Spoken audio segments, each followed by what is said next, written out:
शुरू करें कि किसी का वेट हाँ करना है? अब हो जाओ, अब हो जाओ, शुरू करें बोल।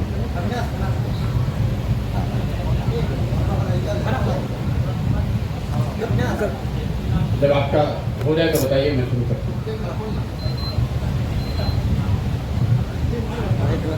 अपना फ़ोन नीचे रखे, ये थोड़ा तिरछा कर लीजिए हल्का सा। नमस्कार। जैसा कि आपको पता है, पिछले वर्ष 2 अक्टूबर से जन स्वराज अभियान के तहत जो पदयात्रा हम लोगों ने शुरू की, उसके करीब करीब 10 महीने हो गए हैं। बीच में आप ही के ज़िले में जब मैं मई महीने में आया था तो मसल में एक चोट लगने की वजह से 1 महीने के लिए इसको रोकते, यात्रा को स्थगित किया गया था डॉक्टरों की सलाह पे। अब वापस से पिछले 3 दिनों से हम लोग चल रहे हैं और जैसा कि मैंने पहले बताया था, यात्रा पूर्ववत ही कार्यक्रम के हिसाब से उसी फॉर्मेट में हम लोग आगे चलाएंगे। तो अभी मेरे पास जो 2 दिनों का अनुभव है वही मैं आपको बता सकता हूँ। पीछे का जो सारा अनुभव रहा है बिहार में पैदल चलने का, करीब 2-2.5 हजार गाँवों में हम लोग पिछले 1 साल में पैदल चल के गए हैं। लोगों की जो समस्याएं हैं, जमीन पर जो विषय हैं, उनको मैं पत्रकार बंधुओं के साथ हर प्रखंड में जहाँ पर भी मौका मिला है मैंने साझा किया है। जिले की जब पदयात्रा खत्म हो जाती है तो जिले भर के पत्रकारों के साथ बैठकर भी बातचीत करते हैं। तो अभी तो चूंकि 1 महीने का ब्रेक रहा है तो कुछ मुझे बिल्कुल अपनी ओर से नई बात बताने के लिए समस्तीपुर जिले को लेकर नहीं है, सिवाय इसके कि जो इन विषयों की हम लोग पीछे चर्चा करते रहे हैं, बेरोजगारी की, ग्रामीण सड़कों की, नालियों गलियों की, ध्वस्त हुए शिक्षा व्यवस्था की, वो बातें पिछले 2 दिन से भी देखने को मिल रही है। बारिश की अभी शुरुआत हुई है और 2 दिन से रोड पर, ग्रामीण सड़कों पर चलना दूभर हो गया है। इतना कीचड़ पानी है। तो ये तो स्वाभाविक बात है, सब आप लोगों की जानकारी में ही है। तो मैं आपको इस प्रेस कॉन्फ्रेंस में आमंत्रित करूंगा कि अगर आपके कोई सवाल हैं तो वो कर लें। कोई मेरी ओर से विशेष टीका टिप्पणी अभी है नहीं। महाराष्ट्र में जो राजनीतिक प्रभाव बिहार में क्या असर है? देखिए, सबसे पहली बात तो जब मैंने पदयात्रा शुरू की, बिहार पिछले साल मई महीने में आया, उसके 1 साल पहले मैंने ये घोषणा की है कि जो काम मैं पहले करता था देश भर के राजनीतिक दलों के साथ, वो काम मैंने अब छोड़ दिया है। आज से नहीं, मई 2021 में छोड़ दिया है। मेरा अपना ये स्वभाव है कि जिस काम से मैं सीधे तौर पर न जुड़ा हूँ उस पर टीका टिप्पणी नहीं करता हूँ। जब मैं वो देश के स्तर पर काम करता था तो बिहार के गांव देहात के विषय में टीका टिप्पणी नहीं करते थे, बिहार के विषयों पर नहीं बोलते थे। लेकिन जब अब बिहार आ गए हैं तो बिहार के विषय पर बोलते हैं, बाहर के मामलों में नहीं बोलते हैं। लेकिन चूंकि आपने सवाल पूछा है तो मैं इतना ही कह सकता हूं कि हर राज्य की राजनीतिक स्थिति अलग है। वहां पर होने वाली घटनाक्रम का ये जरूरी नहीं है कि दूसरे राज्यों में भी असर पड़े। बिहार के संदर्भ में जब महागठबंधन बना था तब भी मैंने कहा था कि ये तो बिहार के संदर्भ की घटना है, इसका राष्ट्रीय राजनीति पर कोई सीधा प्रभाव पड़े ऐसा जरूरी नहीं है। तो महाराष्ट्र में जो हो रहा है वो महाराष्ट्र की स्पेसिफिक घटना है। सही है गलत है ये तो महाराष्ट्र के लोगों का को निर्णय लेना है, लेकिन विधायकों के एक दल से दूसरे दल में जाने का पार्टियों के समर्थन पर बहुत असर नहीं पड़ता है। तो मोटे तौर पर मैं इतना ही कह सकता हूं कि ऐसा नहीं होगा कि एनसीपी के कुछ विधायक या ज्यादातर विधायक अगर एनसीपी को छोड़ दें तो उसके साथ एनसीपी के समर्थक भी उस दल को छोड़ दें, ये जरूरी नहीं है। ये मेरा अपना अनुभव है, आप अपने हिसाब से इसका इंटरप्रिटेशन कर सकते हैं। देखिए, इस मामले पर मैं पहले भी बोल चुका हूं। सीबीआई ईडी जिस पर भी रेड करती है, जिसको पकड़ते हैं, पकड़ने का प्रयास करते हैं, सामान्य जनता के नजरिए से लोगों को ये तकलीफ नहीं है कि रेड किस पर पड़ रहा है। रेड जिस पर पड़ेगा, कानून है, कानून के तहत उस पर कार्रवाई होगी और उसको अपने बचने का जो साधन है वो भी उसके पास है। लोगों को दिक्कत इस बात से होती है कि रेड सिर्फ उन्हीं लोगों पर पड़ रहा है जो कि विपक्ष में है, और उससे भी बड़ी दिक्कत ये है कि वही व्यक्ति अगर सत्ताधारी पार्टी के पक्ष में चला जाए तो रेड होना बंद हो जाता है। दिक्कत उससे है। जो जिस केस की आप बात कर रहे हैं, जिसमें कल सीबीआई ने चार्जशीट किया है, ये तो पुराना केस है, ये कल का तो है नहीं, कई वर्षों से चल रहा है। तो उसको केस जब चल रहा है तो कभी उसमें रेड होगा, कभी चार्जशीट फाइल होगा, कभी कोर्ट में संज्ञान लिया जाएगा। ये तो लॉ की एक अपनी प्रक्रिया है, कानून की, वो चल रही है। लेकिन लोगों को इससे दिक्कत नहीं है। कई लोग ऐसा समझते हैं कि रेड होने से जनमानस की भावना जुड़ जाएगी नेता के साथ। ये जरूरी नहीं है। लोग तो सिर्फ इतना ही चाहते हैं कि भाई जो भी गलती कर रहा है उस पर कार्रवाई हो, और वो दलगत राजनीति और विचारधारा की राजनीति से परे ऊपर उठकर हो। अभी जो होता दिख रहा है उसमें जरूर सामान्य वर्ग लोगों को ऐसा लगता है कि भाई सिर्फ एक पाले के लोगों को ही टारगेट किया जा रहा है। सर, शिक्षकों पर जो हाल में लाठीचार्ज हुआ है, उस पर क्या कहेंगे सर? भाई ये शिक्षकों की बात नहीं है। मैं पिछले 10 महीने से 1 साल से बिहार के लोगों को यही समझाने का प्रयास कर रहा हूँ कि अगर आप गलत व्यक्ति पर भरोसा करेंगे, गलत आश्वासनों पर वोट देंगे, तो आज नहीं तो कल आपके और आपके बच्चों के लिए समस्या होगी ही होगी। शिक्षकों ने 2015 में विधानसभा चुनाव में उस समय के प्रतिपक्ष के नेता सुशील कुमार मोदी और भाजपा के कहने पर भाजपा का समर्थन किया। 2 वर्ष के बाद जब वही सुशील मोदी सरकार में आ गए, उप मुख्यमंत्री हो गए, तो उन्होंने शिक्षकों का कोई काम नहीं किया। फिर शिक्षक तेजस्वी यादव के साथ आरजेडी की बात हो गई, क्योंकि वो लोग विपक्ष में थे 2020 के चुनाव में। तेजस्वी जी ने कहा कि हम आएंगे तो सब कुछ ठीक कर देंगे, तो शिक्षकों ने आंख बंद करके फिर उन पर भरोसा कर लिया। अब जब आज तेजस्वी यादव उप मुख्यमंत्री हैं, उन्हीं के दल के लोग शिक्षा मंत्री हैं, तो शिक्षकों को लग रहा है कि उनके साथ फिर विश्वासघात हो गया। भाई इस तरह से जो भी यहाँ पर बिहार में विपक्ष में है, बिना सोचे समझे आप किसी का हाथ दामन पकड़ लीजिएगा तो आपके साथ तो यही होगा। और शिक्षकों के साथ मारपीट होना, अभ्यर्थियों के साथ मारपीट होना गलत है, बिल्कुल गलत है। भाई बिहार में रोजगार के लिए लोग मारे मारे फिर रहे हैं। यहाँ आपने डोमिसाइल की नीति बदल दी, तो यहाँ बिहार के लड़के बाहर जाकर दूसरे जगह मजदूरी करेंगे और दूसरे राज्य के लोग आकर बिहार में शिक्षक बनेंगे। इससे ज्यादा जाति या अन्याय बिहार के बच्चों के साथ क्या हो सकता है? लेकिन ये तो सिर्फ प्रभाव है उस निर्णय का या उस निर्णय प्रक्रिया का जिसके हम सब भागीदार हैं। हम और आप अपना भविष्य, अपने बच्चों का भविष्य न देखकर जाति के आधार पर, धर्म के आधार पर, भारत पाकिस्तान पुलवामा के आधार पर भाजपा को हराने के लिए आरजेडी को हराने के लिए भाजपा को जब वोट करते हैं, तब तो ये सोचते नहीं है। जिसने जो कहा उसकी बात पर भरोसा करके उसको वोट कर दिया, उसी का परिणाम है। क्योंकि दलों को मालूम है कि चाहे लाठीचार्ज हो या सरकार वहां पर आपको जेल में पकड़ के बंद कर दे, आप जाति के आधार पर, धर्म के आधार पर वोट उन्हीं को देंगे जिनको पहले से देते रहे। तो नेताओं को, पार्टियों को कोई डर है नहीं। इसी का परिणाम शिक्षक भुगत रहे हैं और कहीं ना कहीं पूरा बिहार और बिहार का पूरा समाज भुगत रहा है। बिहार के अगेंस्ट सभी दल वोट बंद हो रहे हैं, आपका क्या है? मेरा स्टैंड हमने पहले भी बताया हुआ है। सिर्फ दलों के एक साथ बैठ जाने से, दलों के नेताओं के एक साथ बैठ जाने से आप कोई बहुत सशक्त राजनीतिक चुनौती नहीं पैदा कर सकते। आपने देखा 15 को यहाँ बैठक हुई और उसके बाद महाराष्ट्र में क्या हो रहा है, दूसरे राज्यों से भी कुछ छुटपुट खबरें आ रही हैं। जब तक आपके पास नैरेटिव ना हो, जब तक आपके पास सशक्त कार्यक्रम ना हो, तब तक दलों के एक साथ आने से आप किसी को चुनौती नहीं दे सकते। ऐसा आपको लग सकता है कि भाई सब लोग एक साथ आ गए, लेकिन उसका कोई परिणाम जमीन पर मिले ऐसा हो नहीं सकता है। कई लोग, पत्रकार बंधु या राजनीतिक टीका टिप्पणी करने वाले लोग 1977 का हवाला देते हैं कि कैसे सारे दलों ने एक साथ आकर उस समय की प्रधानमंत्री इंदिरा जी और कांग्रेस की सरकार को हरा दिया। लेकिन ये आधा सत्य है। अगर इमरजेंसी नहीं हुआ होता, अगर जेपी के नेतृत्व में आंदोलन नहीं हुआ होता, सारे दल अपना भूल कर एक चुनाव चिन्ह पर चुनाव नहीं लड़े होते, तो आपको लगता है कि सिर्फ दलों के मिलने से इंदिरा जी हार जाती? तो अभी आज के संदर्भ में आपको जेपी या उनके समकक्ष उस तरह का कोई लीडर भी ढूंढना पड़ेगा। आपको जनता से जुड़े हुए विषय भी ढूंढने पड़ेंगे, उस पर नैरेटिव भी बनाना पड़ेगा। वो दोनों चीज हो तो दलों के मिलने का जरूर फायदा है।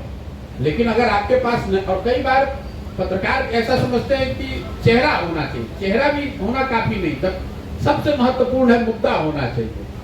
जैसे देखिए, दूसरा उदाहरण आपको दे रहा हूँ, वीपी सिंह के समय भी सारे दल एक साथ मिलकर आए और उन्होंने कांग्रेस की बड़ी ताकत की सरकार, 400 से ज्यादा एमपी की सरकार को हरा दिया।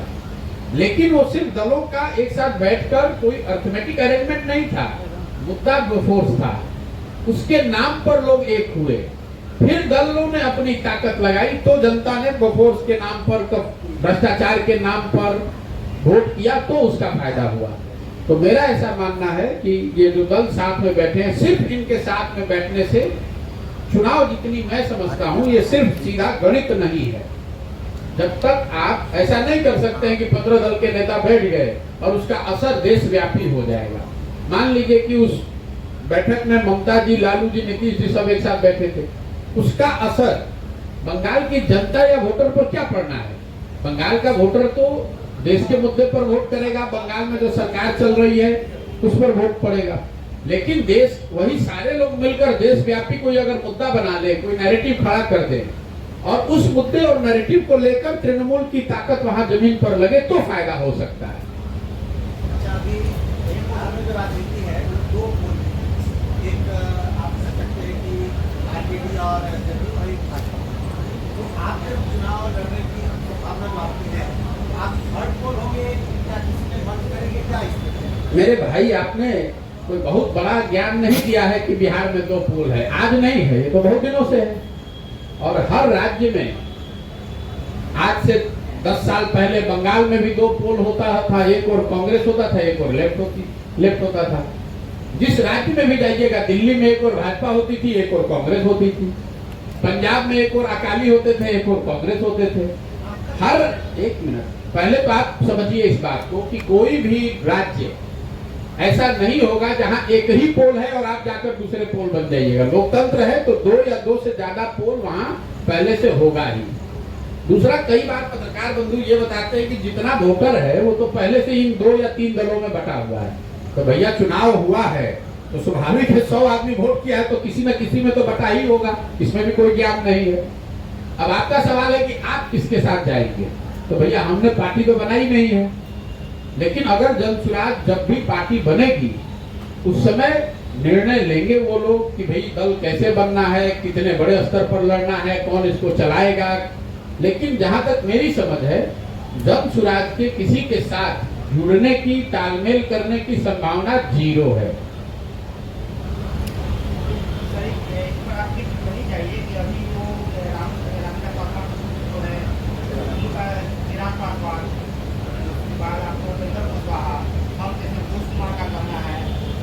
जदयू का आरजेडी में विलय होने जा रहा है, इस पर आप कहाँ बताओ? मेरे भाई, बोलने वाले जिन लोगों का आप नाम ले रहे हैं वो हमारे संपर्क में तो कोई है नहीं, हमारे साथ काम करने वाले लोग हैं नहीं।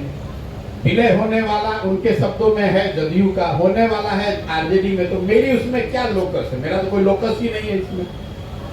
ये तो उनका व्यक्तिगत विचार है, उनके पास कोई सूचना होगी या अपने मन से वो बात कह रहे हैं, मैं उसमें क्या कह सकता हूँ।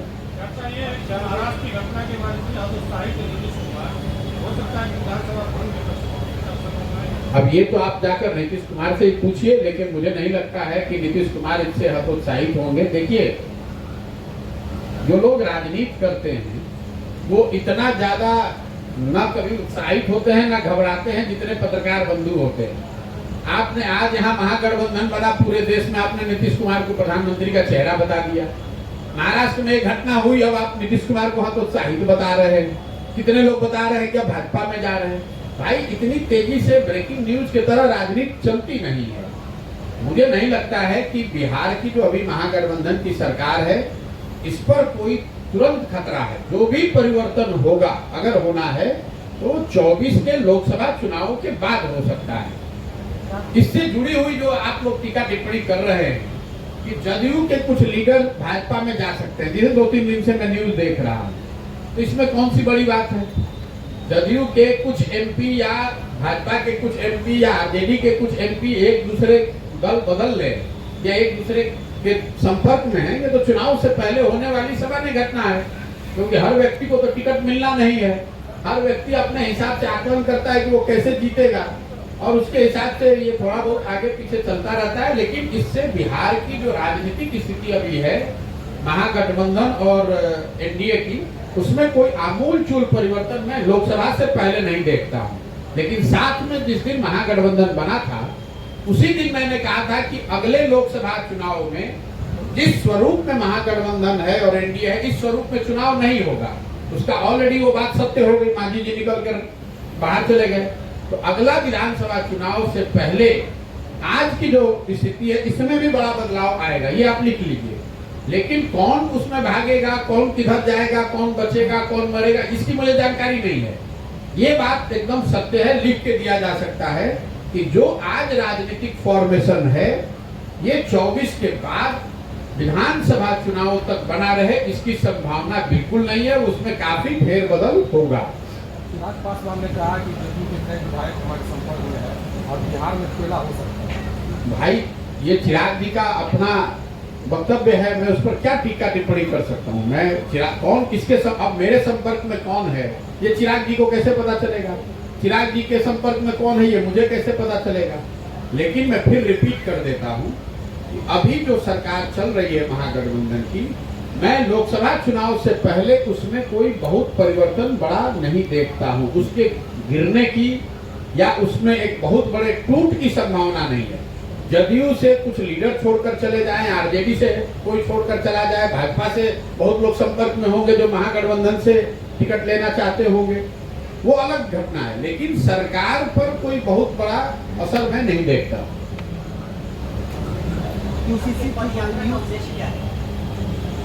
पदयात्रा का उद्देश्य बिहार को समझना, जमीनी हकीकत से वाकिफ होना, गांव-गांव जाकर लोगों को ये बताना कि बिहार में जो बदहाली है, बिहार में जो समस्या है, वो किसी एक नेता या दल के जीतने हारने से सुधरने वाली नहीं है।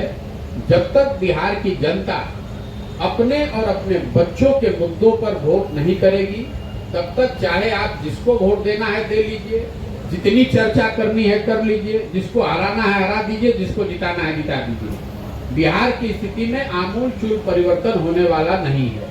इसलिए नहीं होने वाला है कि आप 5 वर्ष बैठकर सारे मुद्दों की चर्चा करते हैं, सारे विषयों पर अपना मंतव्य रखते हैं, लेकिन जिस दिन बिहार में वोट होता है तो वोट के दिन मोटे तौर पर 4 ही विषय पर लोग वोट करते हैं।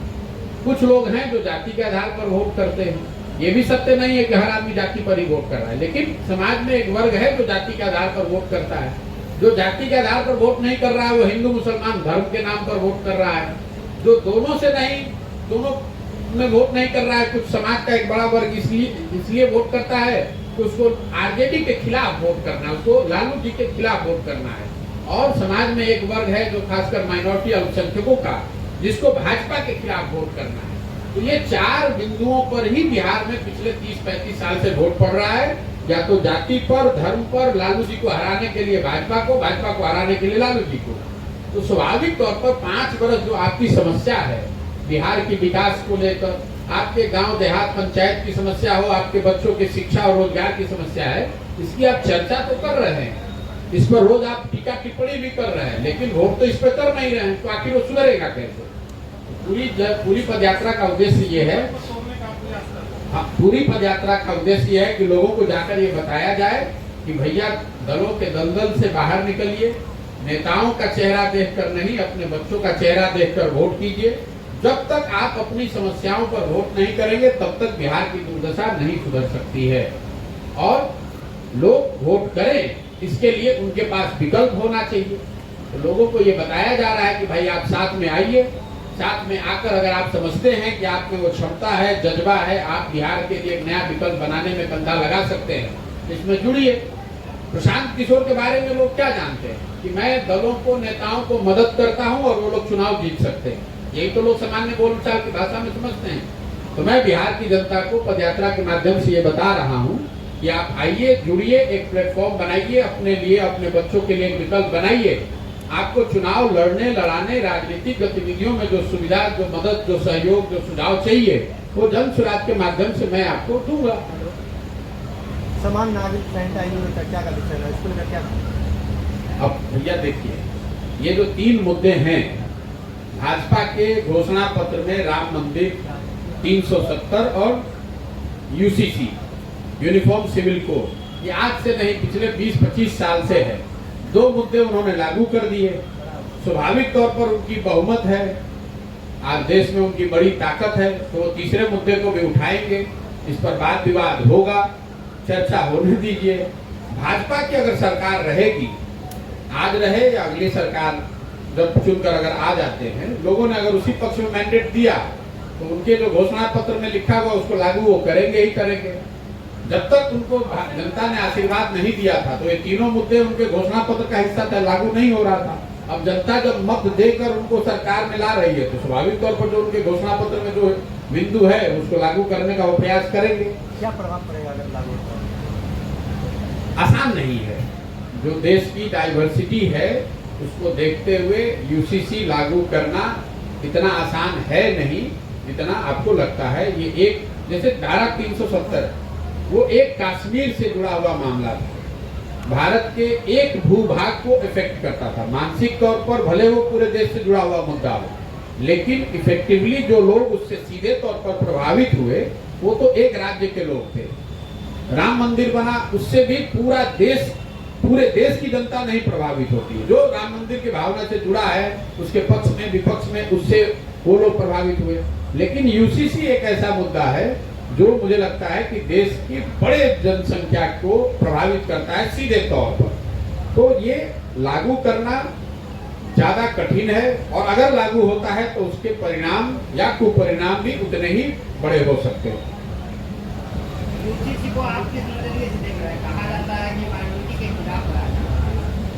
देखिए, यूसीसी को लेकर मेरा कोई टीका टिप्पणी मैं अभी करना नहीं चाहता हूं, लेकिन अगर आप ध्यान से इस देश के फाउंडिंग फादर्स के विचारों को पढ़ेंगे, देखेंगे, सुनेंगे, इंक्लूडिंग संघ के लोगों का, उन्होंने भी देश के स्तर पर हर चीज में एकरूपता हो इसका कभी समर्थन नहीं किया है।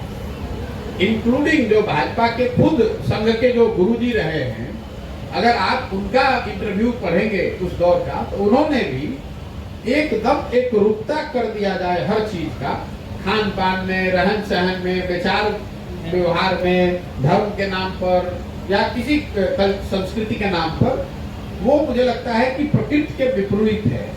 बिहार का एक अपनी आइडेंटिटी है, यहाँ का अपना कल्चर है, यहाँ का अपना खान पान है। तमिलनाडु का बिल्कुल अलग है।